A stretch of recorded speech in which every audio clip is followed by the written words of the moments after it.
One of the last fears I really had to face, and that was the fear of poverty. Would you like to start us? I don't know, what are we doing? We're giving tips and advice of travel, since you and I have been traveling for 4 months now. Never trust a chicken unless you're going to feed it a spider.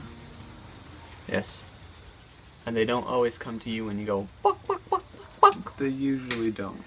For me, from this point on, that I need to have a plan. A plan that helps me, because not in the fact that the plan is going to be successful or it works, because plans always fail, but the plan helps to keep me focused and to help me to have something to talk about to other people, so they are able to go, oh yeah, and it helps them to help me. I've seen people who bite off more than they can chew, especially when they're traveling with someone they don't know very well. People tend to meet up at hostels or work-away sites and places like that, and they say, hey, let's be friends, and they travel for a while, and sometimes it works out great, and sometimes they have different ideas about what they want to be doing, and then they start fighting. So just be aware of who you're with and what they want to do and what they can do versus what they say they can do. We came to an understanding. We liked the travel differently, and it was time to go our separate ways. I was determined to make it all the way around the world. And to do that, at this point, when I had as little funds as I did, I needed to be in a place where the next plane ticket I purchased was going to take me the rest of the way around the world. This is the last day that Kyle and I have to hang out before we go our separate ways. We're going to be going to France, and Kyle, he's going to stay in Australia for a little bit. Any thoughts on your plans yet?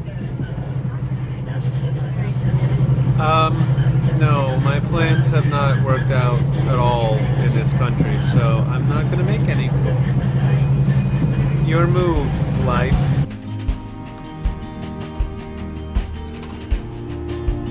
Take care of yourself. Plan something so it can be broken. On track. Okay. I'll be some Saying goodbye to Kyle was one of the hardest things.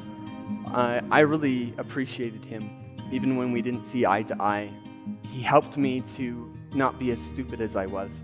He really could see things a little more clearly than I did. I'm a dreamer. I just go and hope that the path stays in front of me. I don't think about it. First day traveling the world, I had so much anxiety of having no idea what I was doing and how to go about do it. Now I have total confidence on how to do this, but I have anxiety on the new country I'm going to.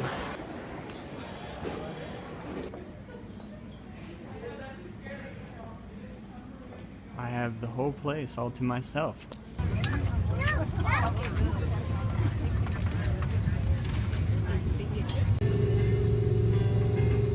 Cabin crew, be seated for takeoff.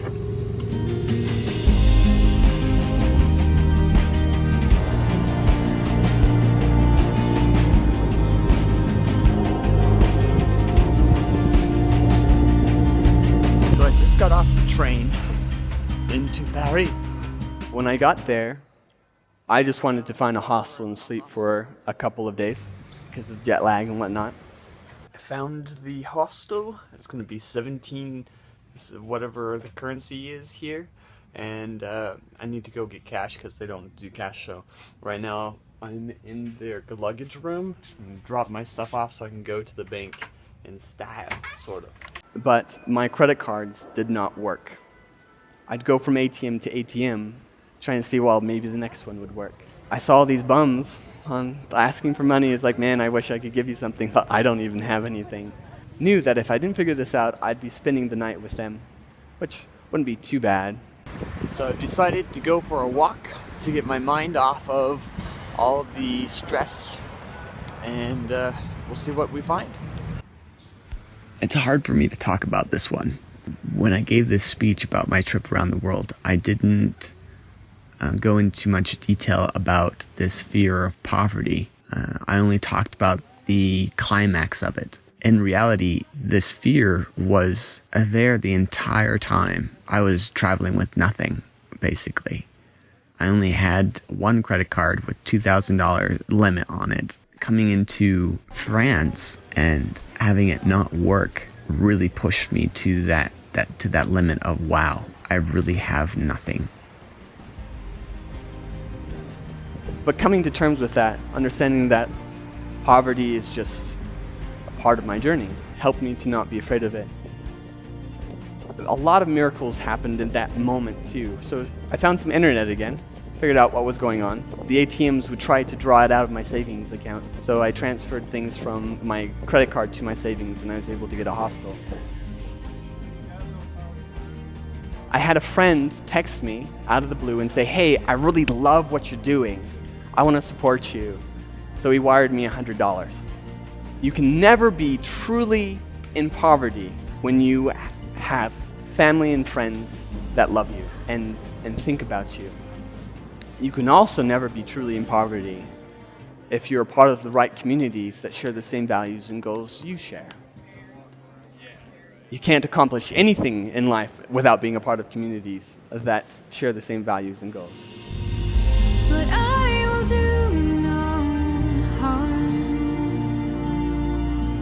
I'm just trying to stay warm.